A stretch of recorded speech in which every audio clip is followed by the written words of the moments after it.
Olá! Como o Espiritismo nos ajuda a entender o mundo de hoje?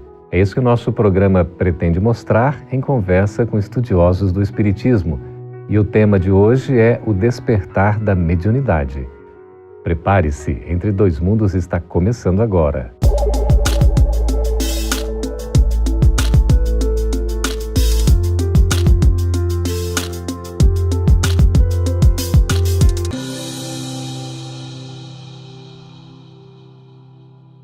Hoje nós vamos conversar sobre um tema que é bastante debatido, bastante demandado, as pessoas têm muitas dúvidas.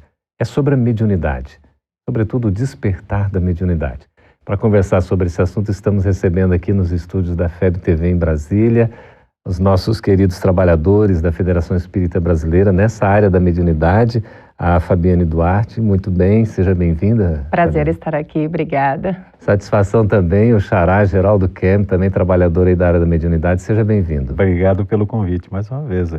Que bom, olha, Fabiane, vamos começar assim o assunto de uma maneira porque gera muitas dúvidas, né, mediunidade e tudo, e as pessoas até no que significa propriamente a mediunidade, às vezes têm dúvida. Como é que a gente pode esclarecer a respeito da mediunidade? O que é mediunidade? Kardec nos deixa uma mensagem muito clara de que todo indivíduo que sente em qualquer grau a influência dos espíritos é médium. Então, nesse sentido, todos nós somos médiums em maior ou menor grau, de modo que isso não é um privilégio de um indivíduo em si, mas todos nós somos médiums e por isso precisamos aprender a lidar com a nossa mediunidade. Porque às vezes a gente diz assim, né, que tem um médium que é desenvolvido, ou que é ostensivo, não é? Uhum. E tem aquele que parece que fica mais recatado. E as pessoas dizem, quando se manifesta mesmo a mediunidade, a pessoa é médium. Quando não, parece que não é. Como é que é isso, Geraldo? Na verdade, todos nós somos médios. Ou possuem um germe pequeno ou não. Na verdade, a palavra desenvolvimento, ela vem em consonância com a questão da educação. Uhum. E ele é um fator orgânico, isso é muito interessante. Como é orgânico? É nosso, é intrínseco do espírito. É como a visão, como a fala. Então, elas podem se manifestar ou não a respeito desse fato. Então, a mediunidade é nossa, né? Ela é uma predisposição, como se fosse uma tendência do próprio organismo físico, mas também é uma faculdade espiritual? Antes de reencarnarmos, nós temos o nosso corpo físico, inclusive, preparado para a mediunidade. Então, aqueles indivíduos que são médiuns ostensivos, eles têm todo o corpo espiritual, o perispírito modelado para isso, né? Então, é por isso que em alguns indivíduos a mediunidade realmente ela é mais ostensiva. Mas é preciso lembrar que a mediunidade intuitiva está em todos nós, né? Então é quase como um sexto sentido. Exatamente. E todos, absolutamente todos nós a possuímos. E por isso precisamos estar atentos a ela. Porque num caminho de casa, qual o melhor caminho a seguir, né? Às vezes os bons espíritos nos influenciam, nos intuindo, nos dando esses bons conselhos. Até então nós precisamos detalhes. Estar atentos, né? Até nesses detalhes, Fabiane. Exatamente, até nesses pequenos detalhes. Ajuda ao próximo, um indivíduo que às vezes está ali no meio da rua precisando de um auxílio, e os espíritos estão atentos a encontrar alguém que esteja com os ouvidos, né, abertos para ouvir o chamado e se direcionarem até aquele indivíduo. Né? Geraldo, qual que é o objetivo da mediunidade? O primordial de todos, servir. Esse é o objetivo primordial da mediunidade, nós temos que servir, aptos a servir. E se nós fizermos uma retórica nos nossos mundos antigos, nós vamos ver que a mediunidade é uma coisa latente em todas essas passagens, lá nas pitonisas, lá nos oráculos, lá nos profetas, todos, né, aquilo que recebiam através da mediunidade, eles transmitiam como se fosse uma profecia, mas na verdade, desde muitos tempos nós temos isso, né? Mas a capacidade de servir é um principal fundamento da mediunidade, né? Nós temos que entender que se nos é dada uma faculdade de ajudar ao próximo, nós temos que educá-la para que possamos entender e efetivamente ajudar aquele que necessita, né? E como é que a pessoa pode se identificar efetivamente médium, Fabiane? Alguns sentidos realmente ficam mais latentes, né? e o indivíduo então começa a perceber que ele está num momento mais sensível a captar energias, ele se torna um indivíduo mais, às vezes mais emotivo. Aflora mais. Aflora mais, exatamente. Ele sente que ele não está no seu estado normal de consciência, né? É um indivíduo que está mais aberto a essas energias e vibrações que nos rondam a todo momento, né? A gente pode dizer a questão dos sonhos, Geraldo, as premonições, pressentimentos, aquelas intuições que a gente tem, poderíamos dizer que são espécies de manifestações da mediunidade? São, podemos dizer sim. Porque a mediunidade, ela se manifesta em vários graus e vários tipos.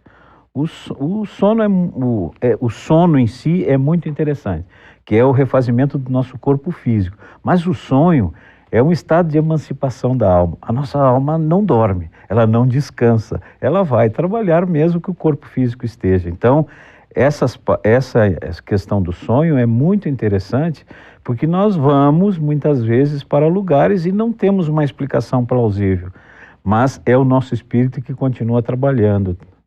É a chamada mediunidade onírica. Onírica, né? Eu queria falar rapidamente, assim como a mediunidade é um fenômeno psíquico humano, o animismo também é um fenômeno psíquico humano. O que é o animismo? O animismo é essa capacidade de desprendimento do nosso espírito do corpo.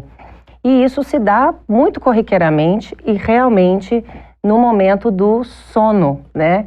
Em que às vezes o nosso corpo físico está descansando, mas como o Geraldo bem colocou, o nosso espírito não, ele se desprende e caminha e vagueia, né, espaço afora. Nesse momento em que nós nos desprendemos do corpo, por meio desse fenômeno anímico, nós podemos interagir com outros espíritos e, portanto, por meio de um fenômeno mediúnico, captar as suas ideias, os seus recados e haver essa interação. Daí porque muitos de nós sonhamos com parentes que já desencarnaram e que, de fato, nós nos encontramos com eles durante o sono. Sim, sim. É interessante. A gente pode dizer, por exemplo, que o desenvolvimento da mediunidade tem a ver com a pessoa ser elevada, ser um espírito superior, ou isso não tem relação nenhuma? Não existe relação. Como ela é orgânica, é nossa, ela independe da qualidade moral daquele que a utiliza. Obviamente que nós temos que bem entender que nós devemos fazer bons usufrutos daquilo que nos foi dado, mas independe, porque nós temos, sabemos assim no nosso dia a dia, no cotidiano que nós temos, em que as pessoas têm uma mediunidade, digamos assim, aflorada, que ela é bem patente e não fazem um bom uso disso aí, né? Posso contar um caso muito interessante. Há poucos dias eu estava num supermercado e a senhora estava com uma menina e ela começou a me olhar e eu comecei a conversar com a menina. E ela me respondeu, de repente a senhora chegou e me tirou um cartãozinho dizendo assim, vidente, o senhor vai lá que eu vou lhe contar tudo. Daí eu disse, puxa, que bom, mas eu já sei as coisas que eu tenho que melhorar. Então são mediunidades que muitas vezes nós empregamos de uma forma diferente, né? Nós vamos deixar uma pergunta aqui, Fabiane e Geraldo, aí para depois do intervalo, que é se a mediunidade pode se manifestar na fase infantil, que é uma dúvida muito recorrente, mas nós vamos chamar o intervalo, já agradecendo a participação de vocês, e a gente vai voltar depois do intervalo já com a resposta a essa pergunta sobre a possível manifestação da mediunidade na criança, na infância. Aguarde, a gente volta daqui a pouquinho.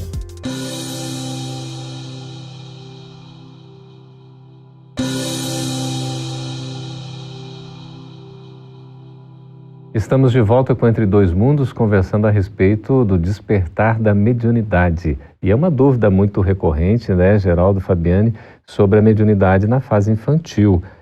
Pode, então, a mediunidade se manifestar em crianças? Pode sim. A mediunidade, ela se manifesta em qualquer fase da vida, em qualquer tempo, em qualquer lugar. E é comum também ela se manifestar nas crianças. Então, às vezes, por meio de um amigo imaginário. Às vezes a criança se coloca como alguém que está em contato diário com um amigo imaginário. Eu passei por uma situação dessa, meu filho mais velho, hoje com 9 anos, desde os dois me relatava a presença de um amigo imaginário. Tinha nome completo, origem francesa, a forma como ele se vestia. Agora, obviamente, que a gente tem que tratar isso com naturalidade, para que não superexcite a criança que já tem um organismo tão frágil, tão sensível, né? Então, é preciso tratar isso com bastante naturalidade. Depois, inclusive, pode passar, não é? E no caso do meu filho, especificamente, passou. Hoje ele sequer comenta desse amigo, né? Geraldo, há muita dúvida, assim, sobre a questão do uso, né? Naquela resposta anterior que você estava falando, às vezes não é a questão do indivíduo ser elevado moralmente e por isso ele é médium. Não. Mas o uso tem uma implicação muito interessante. Nesse caso, não é? O médium que acaba fazendo mau uso da sua faculdade, ele é responsável por isso? Não tenha dúvida. E Kardec nos coloca uma situação muito interessante. Ele diz que ele será cobrado em dobro. Por que ele será cobrado em dobro? Porque ele sabia que a sua mediunidade é para servir. E ele fez mau uso dessa mediunidade por algum motivo ou outro. Então, ele será cobrado por saber e será cobrado por não fazer efetivamente aquilo que foi dado para ele, né? Mas a gente não tem ainda, nessa questão da mediunidade, muita falta de conhecimento, de esclarecimento? Não, é verdade. As pessoas ainda tomam a mediunidade como algo fantástico, como algo... Fenômeno. Um fenômeno. Sobrenatural. E nós, espíritas, e que estudamos, obviamente, a mediunidade com Jesus, vamos compreendendo que todos somos médiuns, que é um fenômeno da natureza, né? Está nas leis de Deus, porque Deus quer que haja essa interação entre os dois planos da vida, né? O plano físico com o plano espiritual. Somos indivíduos espirituais, exatamente, o nome do programa, exatamente. Então, nada mais natural do que isso, e nós espíritas estudamos assim, com essa tranquilidade que o tema requer. Alguns pensam, Geraldo, que a mediunidade pode levar à loucura. Isso tem fundamento? Não. A mediunidade em si, não.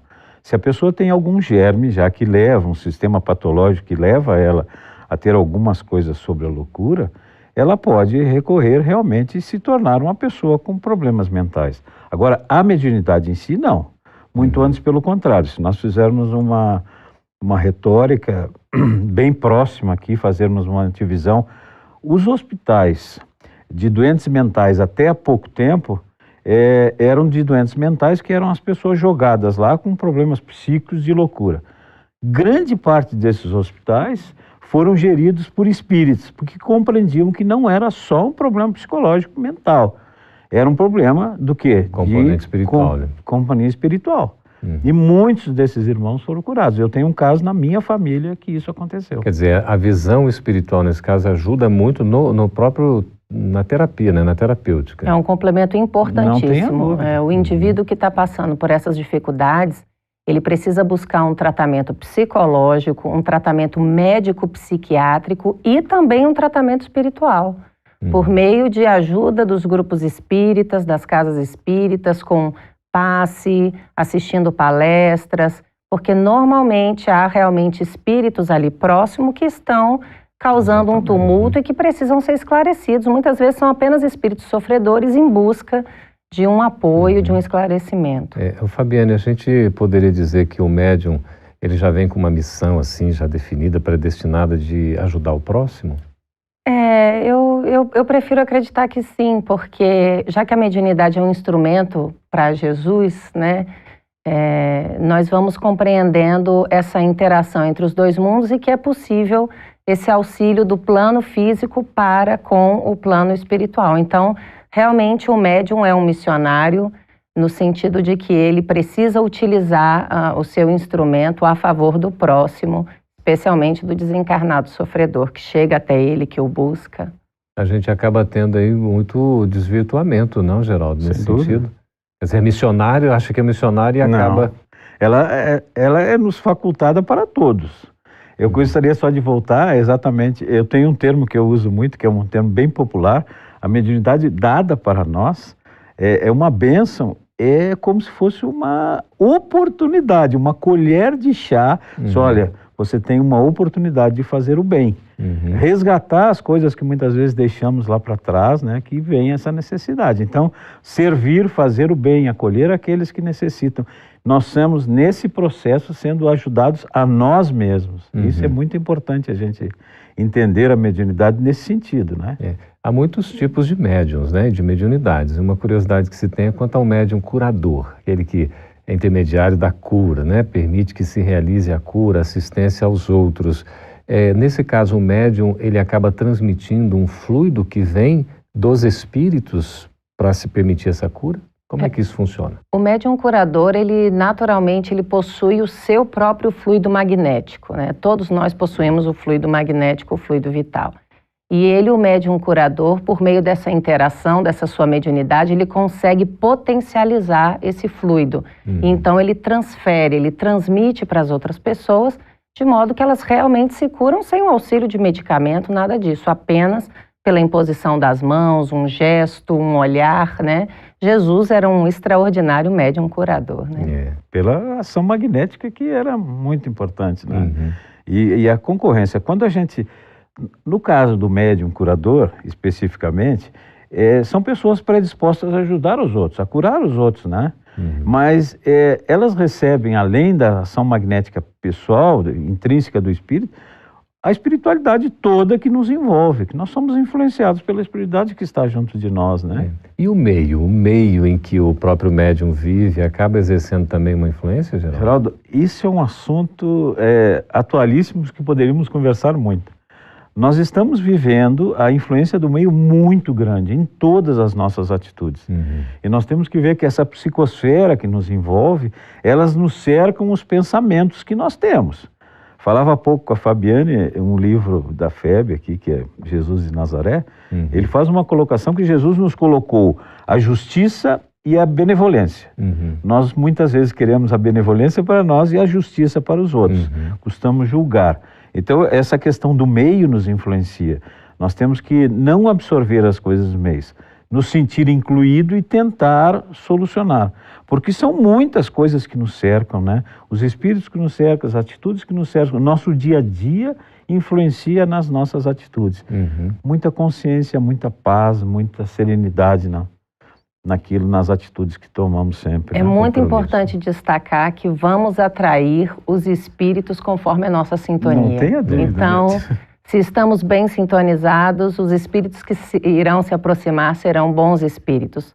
Mas se estamos naquele momento, né, ruim, isso não vai acontecer. Então é muito importante a vigilância. Vigilância e o equilíbrio, né, Fabiane, Geraldo? Nós vamos para um breve intervalo, já preparando o terceiro bloco para responder as suas perguntas sobre esse assunto e sobre outros assuntos do Espiritismo.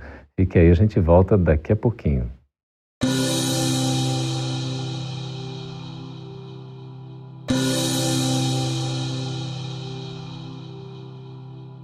Estamos de volta com Entre Dois Mundos, agora para responder as suas perguntas a respeito da mediunidade. Fabiane, Marcos Paulo de Niterói, lá no Rio de Janeiro, pergunta o seguinte: somente os espíritas são médiuns? Não. Todos somos médiuns e desde que o mundo é mundo, os fenômenos mediúnicos sempre aconteceram. O Geraldo já deu aqui o exemplo das pitonisas na época da Grécia, né? Moisés foi um médium extraordinário, inclusive um médium de efeitos físicos. Jesus e tantos nomes nós poderíamos citar aqui. A mediunidade é das leis de Deus e, portanto, todos somos médiuns. O Divaldo tem uma frasezinha interessante que ele diz o seguinte: há espíritas não médios e há médios não espíritas. Exato. Exatamente. Isso é muito interessante de fazer uma conotação. Então, não constitui um privilégio daqueles. Exatamente. E nesse caso ele coloca certamente a mediunidade ostensiva, né? Sim, exatamente. No caso da mediunidade já ostensiva, né? Exato. O Geraldo Augusto César de Ponta Porã, em Mato Grosso do Sul, pergunta: como saber que o médium está recebendo um espírito sério ou um espírito brincalhão? Augusto, muito obrigado aí pela sua audiência, mas é interessante essa sua pergunta. Como saber? Como saber? Como é que a gente pode qualificar uma mensagem de um espírito? Sempre pelas questões muito claras da lucidez que ele está trazendo. O que ele nos está trazendo realmente? a linguagem que ele usa, a simplicidade da sua conduta, a nobreza do seu espírito. E a gente pressente isso. Mesmo assim, há espíritos que muitas vezes vêm de uma forma jocosa, vêm brincar conosco. Então, particularmente pela compreensão e o conteúdo que ele está nos trazendo. O conteúdo é primordial, né? Não pode ele fazer coisas pessoais, não pode ele fazer determinados avanços que nós vamos ter, ou ganhos materiais particularmente. Então, muito cuidado nesse caso. Se lembrar rapidamente a história do Espiritismo, lá no início, né, Kardec, quando ele chega e as mesas que dançavam, que respondiam as perguntas, aquela história toda, as perguntas eram as mais frívolas, né? E os espíritos estavam ali, eram brincalhões. Quando Kardec começa a fazer perguntas sérias, também a plateia espiritual para responder... Modificou, né? Exatamente. O Augusto, no livro dos médiuns, a questão número 267, tem 26 maneiras infalíveis de se descobrir isso aí. Importante, né? Luiz Otávio, de Fortaleza, no Ceará, pergunta, Fabiane, como reconhecer a veracidade da mensagem mediúnica? Requer muito estudo. Isso aí a gente sempre comenta nos nossos grupos de estudo.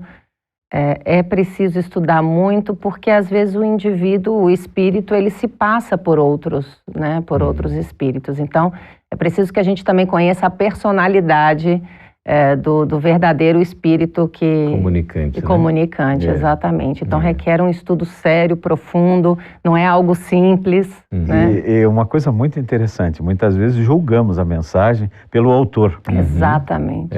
Pelo autor. E não se deve julgar. Deve ser o contrário, né? Pelo conteúdo. Pelo conteúdo, pelo aquilo que ele está nos trazendo, né? Não... Exato.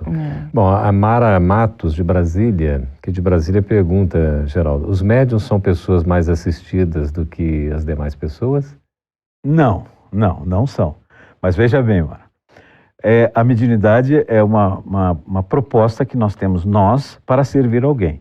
E quando nós estamos com o intuito de fazer o bem pelo bem, obviamente que nós seremos mais assistidos por aqueles benfeitores espirituais que estão conosco. E um deles esquecemos muito, Geraldo, muito mesmo, que é o nosso espírito protetor, o nosso anjo da guarda.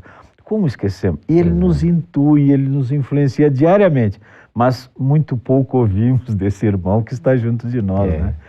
Então, essa questão é o seguinte, não é exatamente são mais assistidos, mas se nós predispomos a fazer o bem, seremos influenciados pelos espíritos bons que estão conosco, né?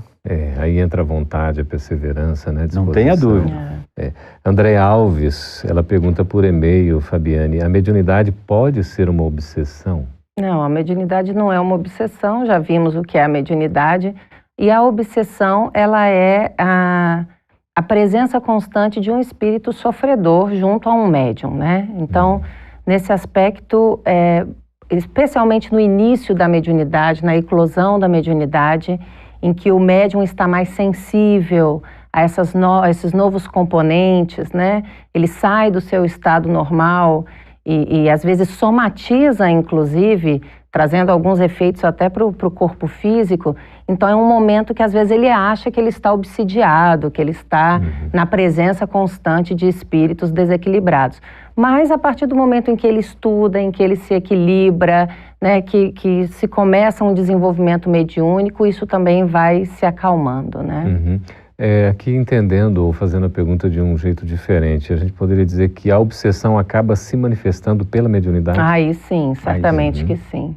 Sim, e isso acontece às vezes com irmãos que se fascinam tanto pela doutrina, estudam e se tornam às vezes, a razão é que nos vai saber o que a doutrina traz para nós, né? E muitas vezes se tornam até um pouco inconsequentes ou a soberba cresce um pouco. Então é uma fascinação, que é um estado de obsessão. Muito cuidado temos que ter a intelectualidade da doutrina e não a compreensão e a ação na prática espírita, né? Aqui, Fabiane, tem um caso curioso, é a Joana Helena, de Brasília. Ela faz uma pergunta sobre um assunto que a gente já tratou, mas é bom aqui retomar. Ela diz assim, minha filha com 4 anos tem um amigo imaginário. Sim. Ela será médium?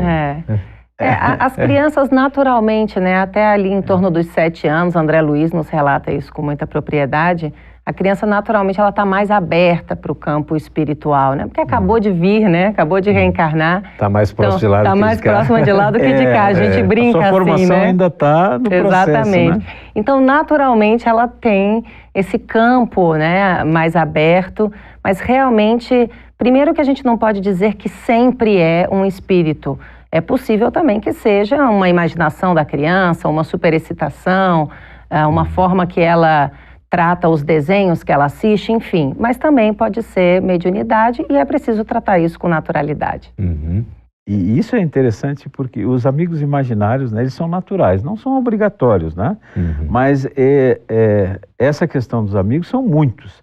E nós temos exemplos muito grandes. Chico falava com a sua mãe, era uma mediunidade, né? Não era um amigo imaginário, já era uma mediunidade, Sim, né? aos 5 anos, Aos né? 5 anos. O Divaldo Divaldo descreveu aos 4 a sua avó, né? E causou espanto em todos os familiares. O Raul Teixeira tem uma passagem muito interessante de um amigo imaginário, que ele saiu para abraçar o amigo e quase caiu no chão, porque na verdade era um amigo imaginário. Eu posso contar uma experiência própria, porque eu fui, pela doutrina espírita, eu consegui, digamos, solucionar esses problemas que eu ficava pensando, será que era aquilo mesmo? Eu, quando era pequeno, eu sentava num banco lá em Canoas, no Rio Grande do Sul, e dirigia um ônibus. E eu parava nas estações dos ônibus, nas paradas, e as pessoas embarcavam no ônibus. E eu via aquilo naturalmente. Né? Era tudo isso imaginário, entre aspas. Essa questão do amigo imaginário e a mediunidade é o seguinte, nós temos o amigo imaginário e a eclosão dessa mediunidade, como a Fabi falou, vai depender da orientação dos pais para que se tornamos umas pessoas de bem e desenvolvamos e educamos a nossa mediunidade. Olha, né? assunto, né, inesgotável, muito tema para falar sobre mediunidade. Queria agradecer aqui, Fabiana, a sua presença. Muito obrigado. É uma alegria, eu que agradeço. A sua também, Geraldo. Obrigado. Muito obrigado mesmo. Foi muito bom. Obrigado pelo convite. Bom, agradecemos a sua participação, as perguntas que você fez. Continue participando conosco, acessando o canal Gotas de Luz e esteja conosco aí no próximo Entre Dois Mundos. Até lá.